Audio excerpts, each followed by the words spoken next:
Hi, I am Victoria Lagrange, and today I'm going to present a research project that I wrote in collaboration with Denise Pack, Vanessa Denny, Cameron Kincaid, Sarah Conrath, and Fritz Bartelt. When you were in elementary school, you've probably all flipped the pages of a Choose Your Own Adventure book, where if you chose to climb the mountain, you went straight to page 29, but if you chose to cross the bridge instead, you went to page 32. You've also probably wondered what would have happened to a character in a story if they had made a different choice. This is the idea behind interactive fiction. Mark Riddle and Andrew Stern define interactive fiction as, I quote, an approach to interactive entertainment that enables the player to make decisions that directly affect the direction and/or outcome of the narrative experience being delivered by the computer system. Interactive narrative requires two seemingly conflicting requirements: coherent narrative and user agency. There is an increasing number of works of interactive fiction produced every year in the form of movies and video games.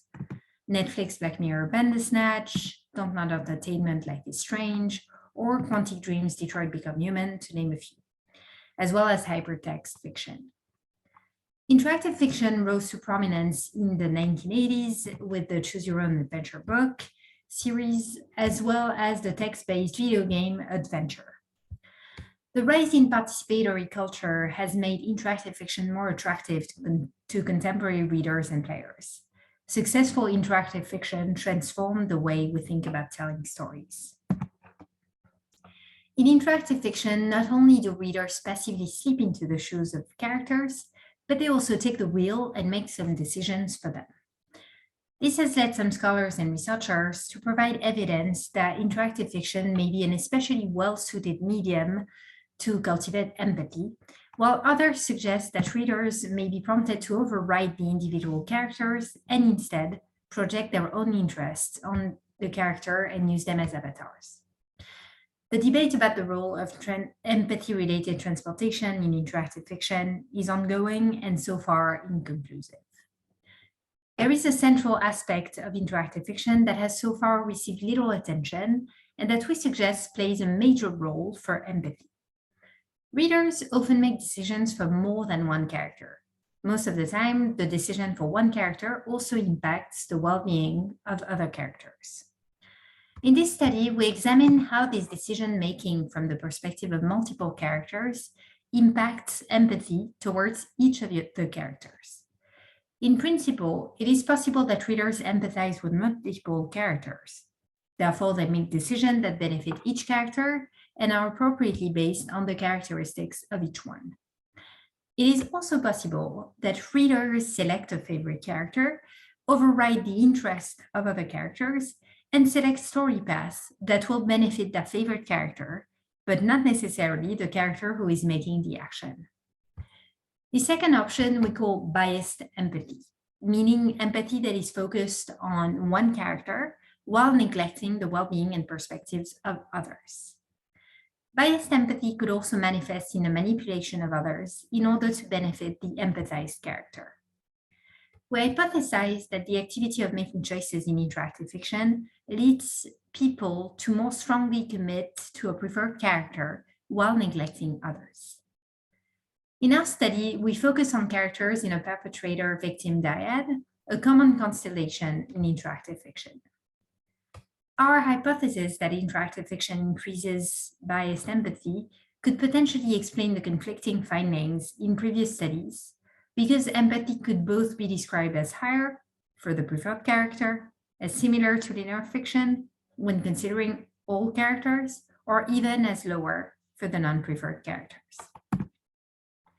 As a conceptual model, we hypothesize that interactive fiction with multiple characters leads to both a stronger commitment to a specific character and a deeper engagement with that character, especially with sympathetic protagonists, making details about them more salient, memory, and also increase empathy for them. On the flip side of this deeper engagement and stronger commitment, we hypothesize that other characters will seem of lesser importance, their self-interest will be ignored, and lower salience, poor memory. The prediction of this conceptual model is that interactive fiction leads to biased empathy and pawn playing.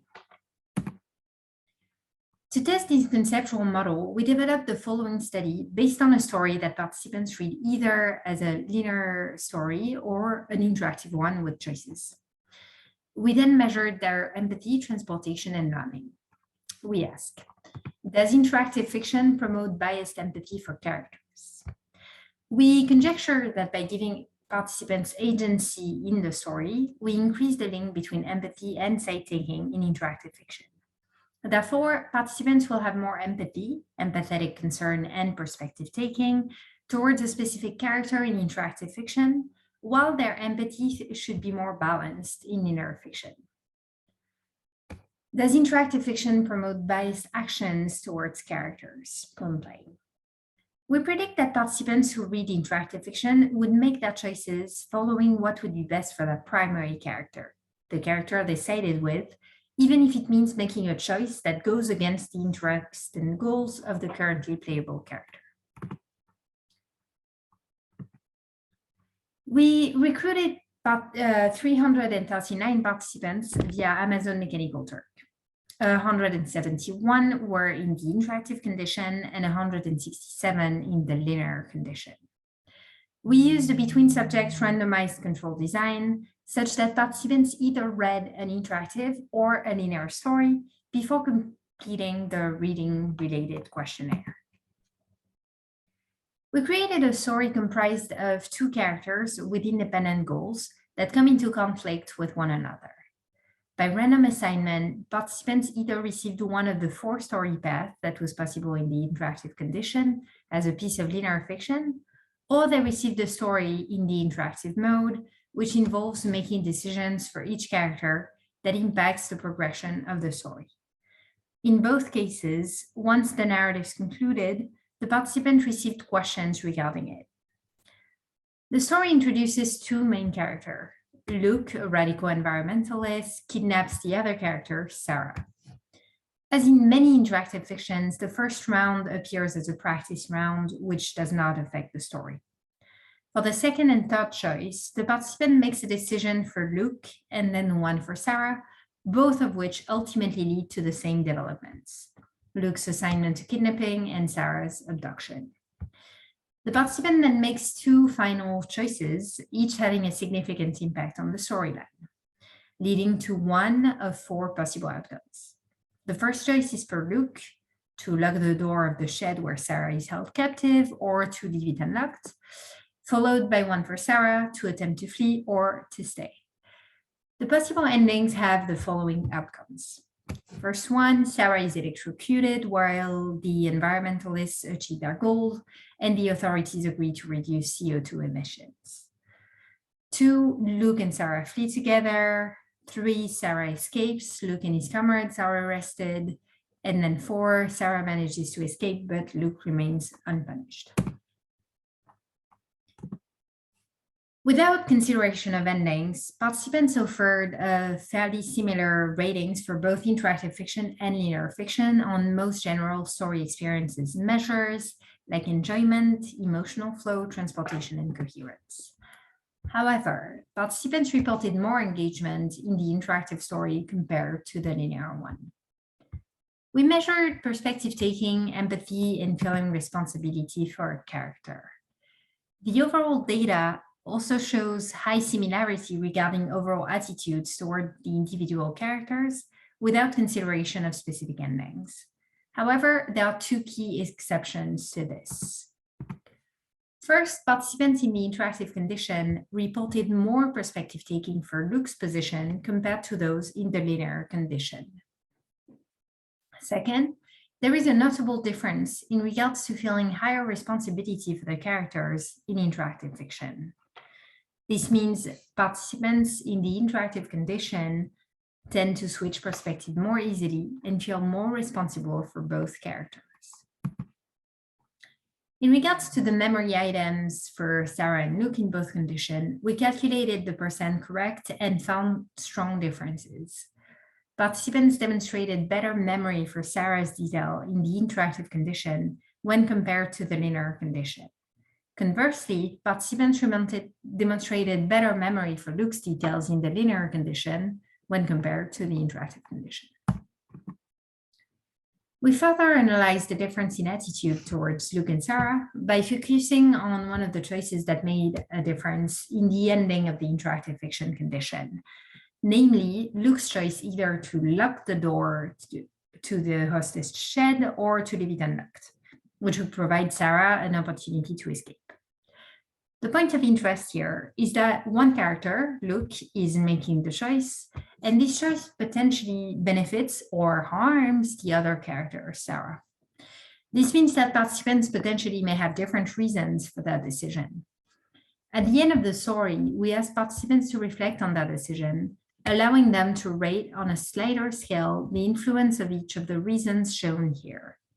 We analyzed the group of participants in each of the two choices, those who had Luke keep the door locked, consistent with his presumed goal, but inconsistent with Sarah, who likely wishes to escape, and those who had Luke unlock the door, consistent with presumed well-being by Sarah, but inconsistent with Luke. We count that overall people were almost evenly split about locking or unlocking the door. 49% opted for locking versus 51% unlocking. However, of the people who reported to favor Sarah, in contrast to people who reported to favor both equally or Luke, 85% chose to leave the door unlocked. We analyzed the reported reasons for that choice and found significant differences for several of these items. In particular, participants were much more likely to unlock the door when they reported that they personally would make this choice or that this choice would benefit their favorite character, Sarah. We performed experts rating to determine whose perspective was favored in the retelling. Experts rated the retelling on a scale from 1 to 7, with 1 being completely Sarah's perspective, 7 being completely Luke's perspective. Results indicate a notable trend to a more balanced presentation in linear fiction and a leaning towards Sarah in interactive fiction for all endings. We examine empathy and empathy-related measures in interactive and linear fiction within settings of two protagonists with conflicting goals in a perpetrator-victim dyad. In both forms of fiction, participants mostly focused on the victim character or focus character, but the effects appear to be different in each case. In interactive fiction, readers paid relatively more attention to the focus character, whereas with traditional linear fiction, readers maintain relatively more balanced attention and regard for both characters. These results indicate that choice-making for a character in interactive fiction strengthens side-taking and as a result tends to lead to stronger commitment for the chosen character. Once people make choices for a character whom they sided with, they cannot let go of the character. These findings suggest that the focus character received relatively more empathy as well as positive attention in interactive fiction. In short, interactive fiction leads to biased empathy, while linear fiction leads to more balanced attention and empathy. In regards to our research question, we found that the choice-making agency of the participants led to more biased empathy, while linear fiction led to more balanced empathy. Participants remember the non-focused character, the perpetrator, less in interactive fiction compared to linear fiction. And about half of the people make their choices in interactive fiction based upon personal preferences, and about half make choices that serve to better the story. Our study was novel as we tested for the effects of multiple perspectives in interactive fiction, where two characters with contradicting goals were playable characters.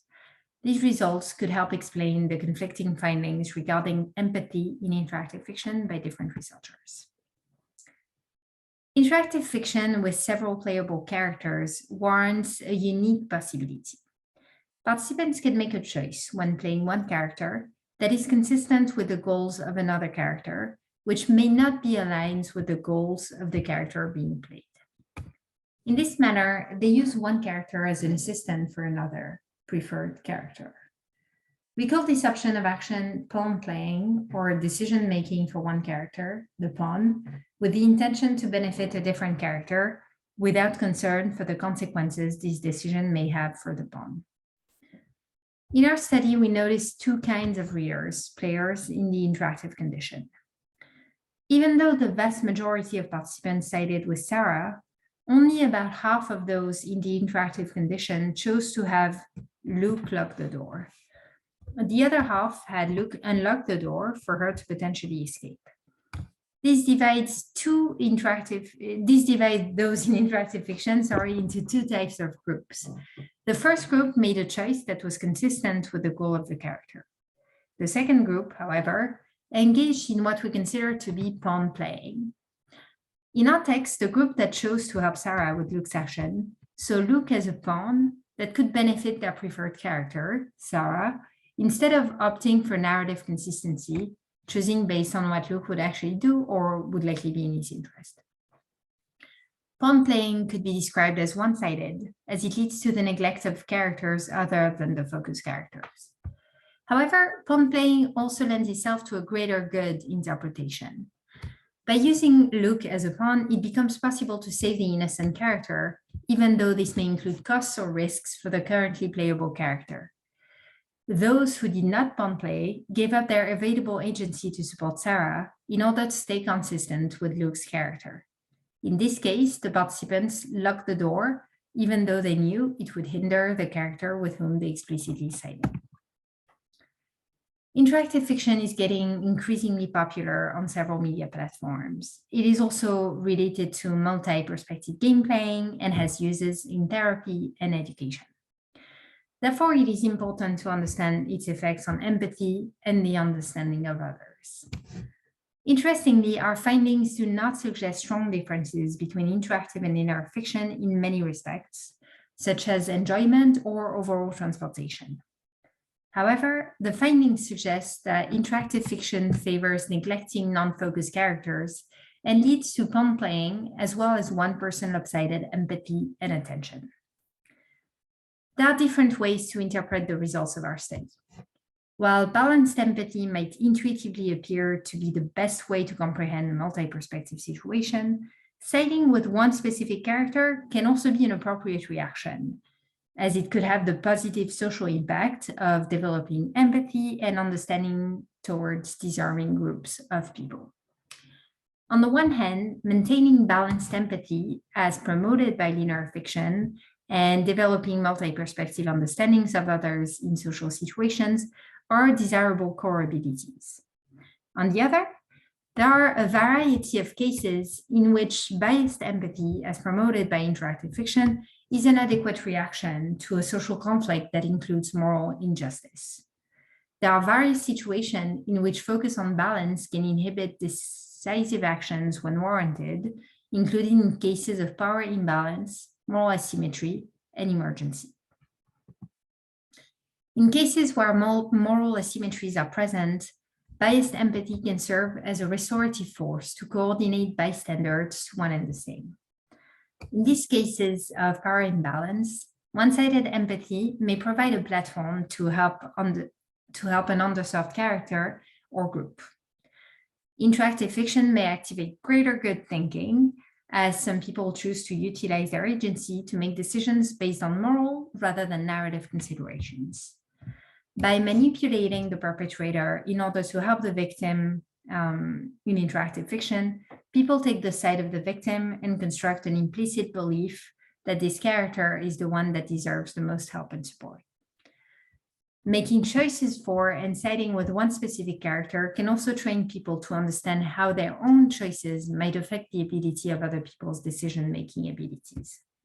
By laying out the consequences of the character's choices, people are trained to think of possible outcomes of the stories, a competence they can also apply in the real world. One-sided or biased empathy could thus be in line with pedagogical goals of focused attention, providing clear moral support, side-taking, and preference development. Thank you very much.